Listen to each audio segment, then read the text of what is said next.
Hiki kilikuwa ni kikao chetu cha kwanza cha Victor Mentorship Program. Hii ni program ya bure kabisa kuwajengea uwezo educators vijana ili waweze kufanikiwa. Katika programu hii tunawasaidia katika maeneo makubwa matatu. Eneo la kwanza ni jinsi ya kuwa waelimishaji wenye ushawishi ndani na nje ya mitandao ya kijamii na kujenga brand. Ukiwa educator siku hizi unaweza ukawa influencer kama ambavyo mimi nafanya kazi na brand kubwa kabisa. Lakini pili, tunawasaidia jinsi ya kuandika vitabu vyao na kuviuza. Na tatu, tunawasaidia jinsi ya kubadilisha ujuzi walionao na kutengeneza pesa kama educator. Nimegundua vijana wengi wana uwezo. Katika hii intake ya kwanza tulikuwa na vijana 16. Wasikilize.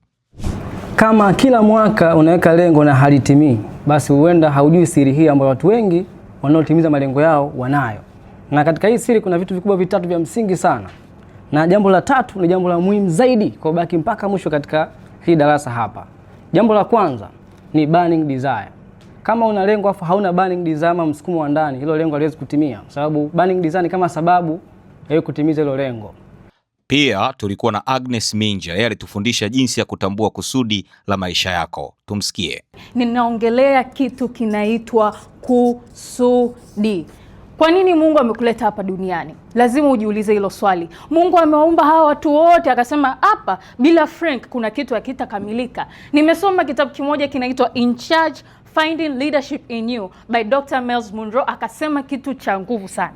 Amesema hivi, your value comes from the recognition that you can supply something no one else on earth can. Anamaanisha ya kwamba thamani yako inapanda pale ambapo unagundua ya kwamba kuna kitu ambacho wewe peke yako hamna mtu mwingine anaweza kukifanya. Hivyo ni kwa namna gani unaweza kutambua hili kusudi kwenye maisha yako? Kitu cha kwanza kinaitwa pain point.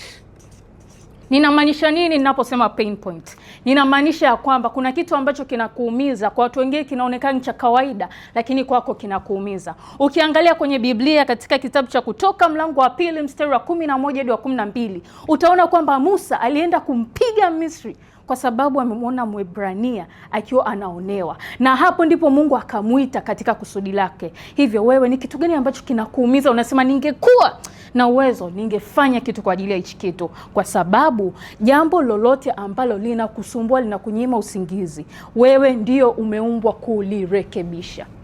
Twende kwenye jambo la pili. Kitu cha pili ni kitu ambacho umekisikia lakini ni cha muhimu sana, usije ukakipotezea. Tunasema passion. Pia tulikuwa na Lewis Tryphon, huyu ni mtaalamu wa masuala ya fedha, alitufundisha mambo ya hisa. Kwa majina naitwa Lewis Tryphon, mimi ni Certified Securities Investment and Trading Professional ambaye nimethibitishwa na DSE. Kwa hiyo leo tutakuwa pamoja, tutajifunza kuhusiana na hisa. Najua mmeshasikia wengi wenu hisa. Sasa leo tutakwenda kuelezea kidogo hisa ni nini, lakini pia nitakwenda kukwambia faida ambazo unaweza ukazipata endapo ukiamua kuwekeza kwenye soko la hisa la Dar es Salaam kwa kununua hisa. Kwa hiyo najua kuna njia nyingi ambazo unaweza ukazitumia kumiliki biashara. Nani hapa anapenda kumiliki biashara yake? Okay, nyote mnapenda kumiliki biashara. Niko sehemu nzuri. Kwa hiyo maana yake leo nitakwenda kukuonesha namna gani ambavyo unaweza ukamiliki biashara bila kuwa active kwenye hiyo biashara. Pia tulikuwa na Dr. Jacob, yeye ana passion ya kuelimisha mambo ya sales. Hebu tumsikie kidogo. Utateseka sana kama ukiendelea kufunga mauzo kwa hizi mbinu za kawaida kwenye biashara au huduma ambayo unaitoa. Pia tulikuwa na Shamba the Shamba. Huyu ni mtaalamu wa masuala ya biashara hasa branding. Kwenye mafanikio kuna vitu vikikutana vinatengeneza ukuu, au kwa Kiingereza wanasema greatness. Maanake kuna vitu ukivichanganya au vikikutana vinatengeneza kitu kikubwa ambacho tunaita ukuu. Na vipo vitu vingi ikiwa ni pamoja na knowledge, skills. Wakati mwingine kuna vitu ambavyo vikikutana vinatengeneza jambo ambalo usingeweza kulipata kwa haraka. Pia tulikuwa na Baraka Mwajeka, alitufundisha jinsi ya kupata fursa. Nimewaipata swali moja, vijana wengi wanauliza, je, kwa nini wengine hatushirikishwi fursa afu tuko na watu wengi sana katika maisha haya? Na leo nataka nikushirikishe mambo fulani ya msingi sana ambayo nataka kujenga wewe namna gani unaweza kupata fursa yote ambayo unahitaji katika maisha. Na hapa niko na kanuni nyepesi sana ambayo itakusaidia wewe kupata fursa katika maisha haya. Kuna kanuni naita kanuni ya fursa, ambapo ni jumla ya mambo makubwa mawili. Kuna muda kujumlisha nafasi. Hii ni kanuni ambayo itakusaidia wewe kupata fursa yoyote ambayo unahitaji katika maisha. Kwa nini muda na nafasi? Nikizungumzia muda, nazungumzia mambo gani ambayo unayafanya katika muda wako ndiyo ambayo yanatengeneza nafasi ambazo unazihitaji katika maisha haya.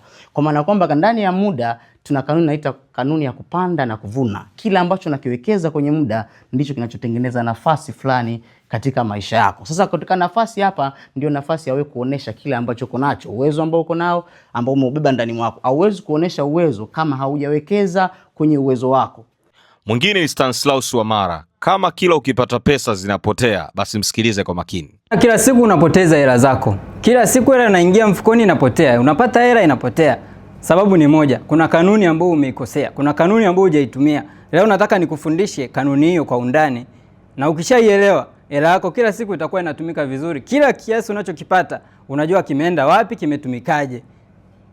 Kuwa na mimi mpaka mwisho. Kanuni yenyewe yawezekana ushawahi kuisikia, kanuni ya 50 30 20. Pia tulikuwa na Kevin, yeye alitufundisha jinsi ya kukua kwa haraka kwenye biashara kwa kutumia kanuni ya OPM. Moja ya mbinu ambayo ingewafanikisha watu wengi sana kama ungejua kwenye biashara inaitwa OPM. Ni moja ya mbinu ambayo laiti kama wafanyabiashara wengi wangejua hii mbinu, wangefanikiwa sana katika masuala ya kibiashara. Na huenda wewe pia ungeifahamu, ungekuwa umefanikiwa. Kwa jina naitwa Kevin Sanga, nitakufundisha mbinu hii ya kibiashara ambayo itakufanikisha zaidi katika masuala ya kibiashara. OPM ni kirefu cha Other People's Money.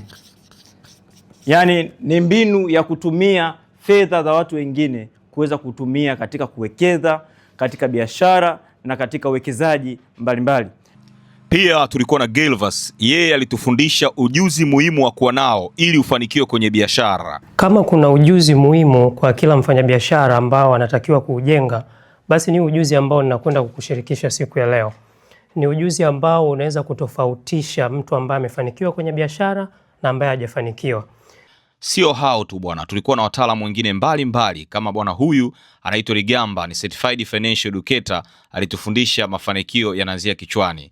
Tulikuwa pia na Mburu, alitufundisha umuhimu wa kutambua kusudi lako kwenye haya maisha. Tulikuwa pia na Madam Helen, alitufundisha nguvu ya mwanamke katika uwekezaji. Hii ni muhimu sana. Lakini pia tulikuwa na Mr. Justin ambaye yeye alitufundisha ufanye nini endapo utapoteza mtaji wote. Nini unatakiwa kufanya? Lakini pia tulikuwa na Frankie ambaye yeye alitufundisha biashara au kampuni imegawanyika katika sehemu 3: producer, wazalishaji, product, bidhaa na client, wateja. Lakini pia tulikuwa na Emmanuel, huyu ni certified financial educator, alitufundisha mikakati ya kutimiza malengo yako kama ya fedha. Pia tulikuwa na Azizi kutoka Zanzibar, huyu ni career development trainer. Lakini pia tulikuwa na bwana Karim, huyu ni mtaalamu wa masuala ya fedha na banking. Na mwisho nilikuwepo mimi mwenyewe Victor Mwambene. Kwangu ni heshima kubwa sana kuwashika mkono vijana hawa waelimishaji.